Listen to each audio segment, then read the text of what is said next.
नमस्कार साथियों, मैं डॉक्टर जहीर अब्बास। आज हम बात करेंगे सरकार द्वारा चलाए जा रहे एक बेहतरीन programme non communicable disease programme. इस प्रोग्राम को चलाने के लिए सरकार ने जगह जगह पर आयुष्मान आरोग्य मंदिर सेंटर स्थापित किए हैं। इसका सरकार का बहुत बड़ा एक मिशन है ये, क्योंकि आने वाले समय में नॉन कम्युनिकेबल डिसीज़ एक बहुत बड़ा मानव समाज के लिए खतरा साबित होने वाली है। सबसे पहले अपन समझते हैं नॉन कम्युनिकेबल डिसीज़ है क्या चीज़। सबसे पहले डिसीज़ को देखते हैं अपन। डिसीज़ दो तरह की होती है, एक कम्युनिकेबल डिसीज़ और दूसरी होती है non communicable disease. Communicable disease को हिंदी में बोलते हैं संचारी रोग और नॉन कम्युनिकेबल डिसीज़ को बोलते हैं गैर संचारी रोग। संचारी रोग ऐसे रोग जो हवा, पानी या एक दूसरे से संपर्क से फैलते हैं। जैसे हमने अभी कोरोना को देखा, bacterial disease, viral disease, fungal disease सारे संचारी रोगों में आते हैं। ये इतने खतरनाक नहीं है। कोरोना से भी खतरनाक नॉन कम्युनिकेबल डिसीज़ को कह सकते हैं अपन। नॉन कम्युनिकेबल डिसीज़ गैर संचारी रोग बोलते हैं जिसको। ऐसे रोग जो न हवा पानी से फैलते हैं, न एक व्यक्ति को दूसरे व्यक्ति से संपर्क में आने से फैलते हैं। यह हमारे खान पान और रहन सहन यानी कि हमारी जीवन शैली से संबंधित रोग है। ऐसे रोग जो धीरे धीरे हमारे शरीर में पनपते हैं, लंबे समय तक हमें पता नहीं चलता और ये इंसान की मौत का कारण बनते हैं। अब हम देखेंगे WHO के अनुसार गैर संचारी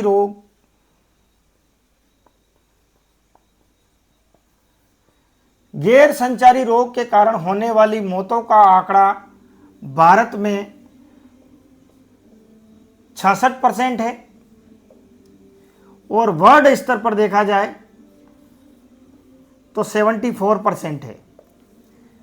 अर्थात व्यक्ति की औसत आयु भारत में 70 साल और 42 दिन मानी गई है।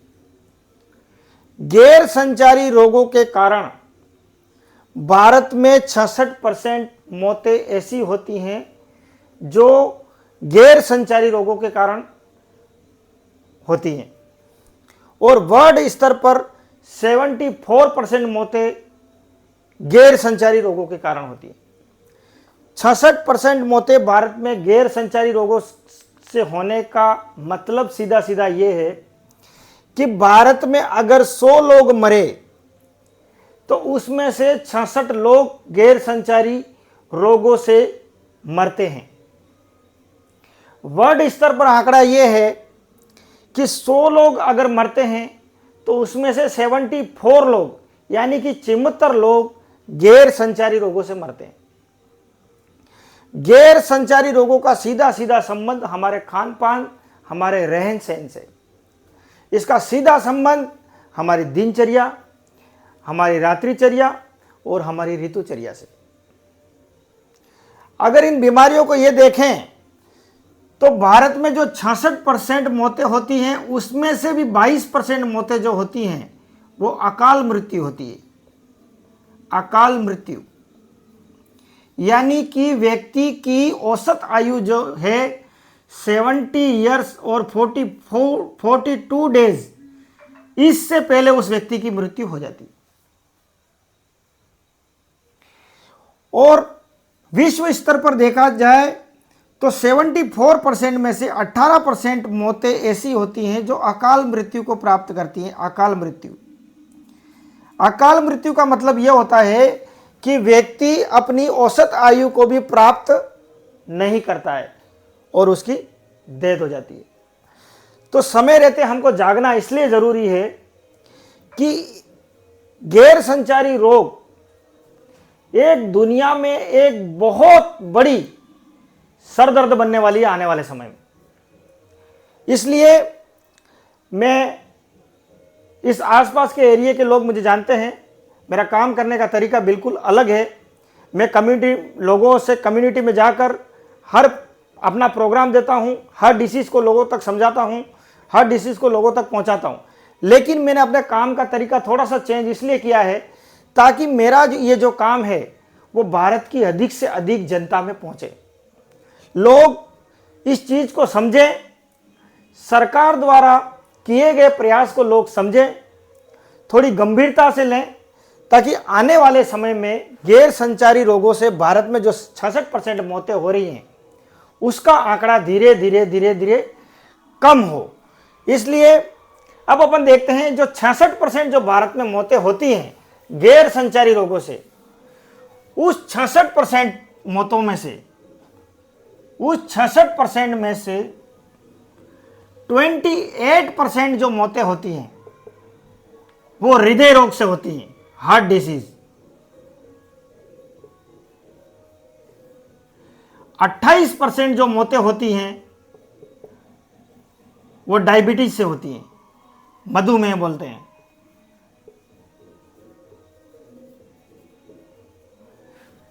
और इसमें 10% जो मौतें होती हैं वो कैंसर से होती हैं,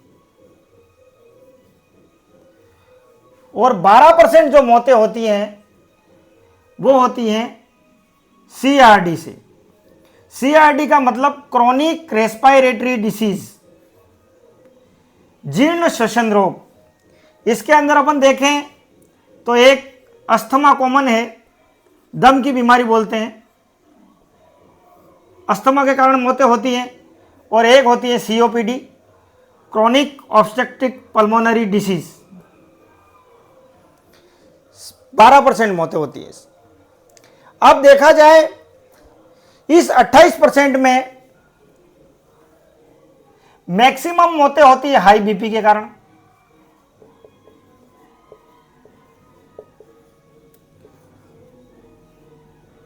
मैक्सिमम मौतों का कारण होता है हाई बीपी, और दूसरा है CVD,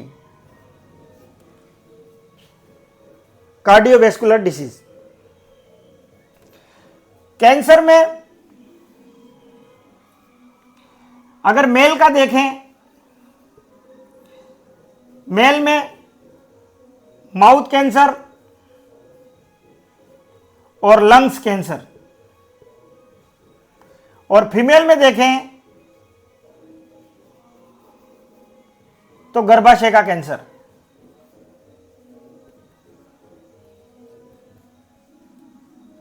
ब्रेस्ट कैंसर आदि कैंसर में आते हैं। भारत में कैंसर का कारण तंबाकू भी है। तंबाकू के कारण प्रतिवर्ष भारत में 80 लाख लोगों की जानें जाती हैं।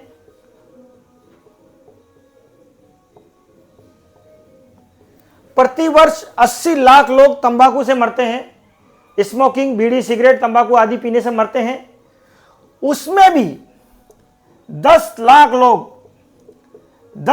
लोग पैसिव स्मोकर हैं। पैसिव स्मोकर का मतलब यह हुआ, एक आदमी बीड़ी या सिगरेट पी रहा है और जो उसके पास बैठा है जो सिगरेट या बीड़ी नहीं पी रहा है उसकी मौत हो जाती है। तो 10 लाख लोग ऐसे हैं जो बीड़ी सिगरेट नहीं पीते हैं लेकिन बीड़ी सिगरेट पीने वाले के पास में बैठते हैं तो उनकी मौत होती है, उनको कैंसर हो जाता है। इसलिए नॉन कम्युनिकेबल डिसीज को बहुत अच्छी तरह से समझने की आवश्यकता है, इसको गंभीरता से लेने की आवश्यकता है। वर्ल्ड स्तर पर यह हमारा सिर दर्द बनेगी। अगर आज हमने इसको सीरियस नहीं लिया तो आने वाले समय में हमारे लिए बहुत ही घातक स्थिति उत्पन्न होगी। गैर संचारी रोगों को रोकने का उपाय अपन देखते हैं, जैसे आगे अपन डायबिटीज के डिस्कशन में इसको बहुत डिटेल से बताऊंगा मैं, लेकिन अभी अपन नॉर्मल देखते हैं। सबसे बड़ा रोल होता है हमारा कैसा खाएं,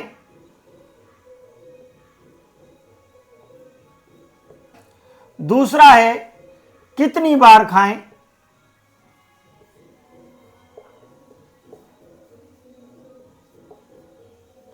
कैसा खाएं मतलब भोजन जो आप खा रहे हो उसका ग्लाइसेमिक लोड कितना है, क्या आप ज्यादा ग्लाइसेमिक लोड वाला भोजन तो सेवन नहीं करते हैं ज्यादा। कितनी बार खाएं यानी एपिसोड ऑफ ईटिंग, दिन में कम से कम 3 बार या 4 बार हमारा एपिसोड ऑफ ईटिंग होना चाहिए, इससे ज़्यादा नहीं होना चाहिए। 3 बार में कहें तो एक आपका लंच होगा, 2 आपके डिनर हो जाएंगे, 4 होंगे तो 2 आपके लंच हो जाएंगे, 2 डिनर हो जाएंगे। इसमें भी आप जो 4 जो कर रहे हो उसमें आप एक अनकुक्ड भोजन का जरूर होना चाहिए। तीसरा है कितनी मात्रा में खाएं, कितनी मात्रा में खाएं यानी कि आप जो खा रहे हैं उसकी कैलोरीफिक वैल्यू कितनी है, कितना कैलोरी रोज खा रहे हैं आप। एक जनरल आदमी जो पत्थर फोड़ता है उसको 3000 कैलोरी की आवश्यकता है। एक आदमी जो ज़्यादा वर्क नहीं करता है, नॉर्मल वर्क करता है, उसको 2500 से 2000 कैलोरी की आवश्यकता है।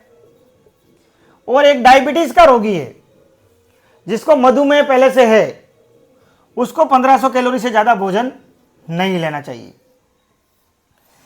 अगर इससे ज़्यादा आप भोजन करते हैं तो यह भोजन जो हमारे द्वारा लिया गया डाइट है वह सीधा सीधा हमारी बॉडी में जाकर जमता है, शुगर का कारण बनता है, मोटापे का कारण बनता है, और यही आगे चलकर गैर संक्रामक बीमारी का जन्म देता है। तो सीधा सीधा अपन ये कहें कि गैर संक्रामक बीमारियों का सीधा रिलेशन है हमारे खान पान से।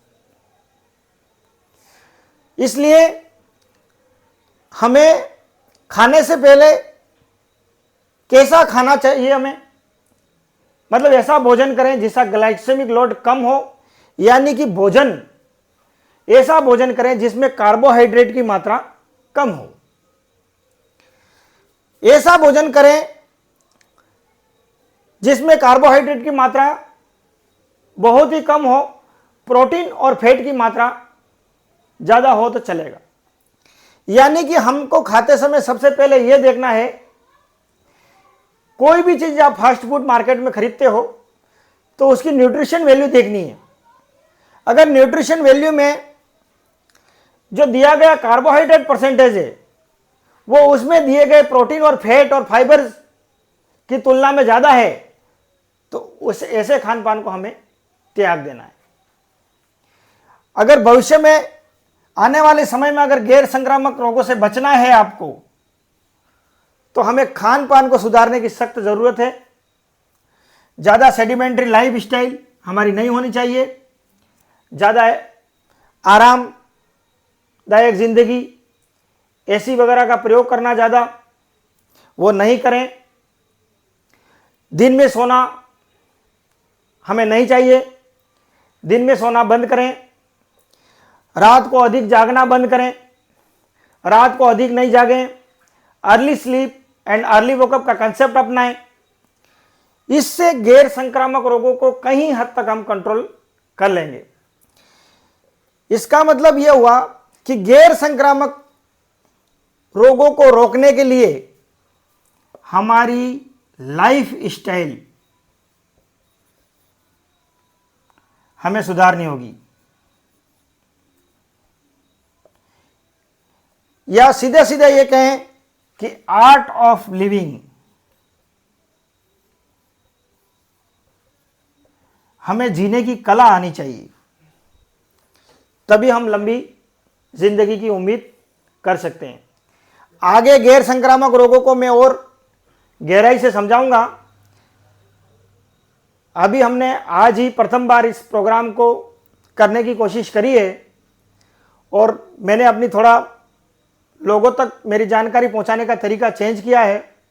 मेरा आपसे निवेदन इतना रहेगा कि यह वीडियो अधिक से अधिक जनता में शेयर करें ताकि जनता जागरूक हो, आने वाले समय में इस जानकारी का हमें लाभ हो और हमारे देश से गैर संक्रामक रोगों से मरने वाली परसेंटेज जो 66% है वह आंकड़ा घटे। धन्यवाद। जय हिंद, जय भारत।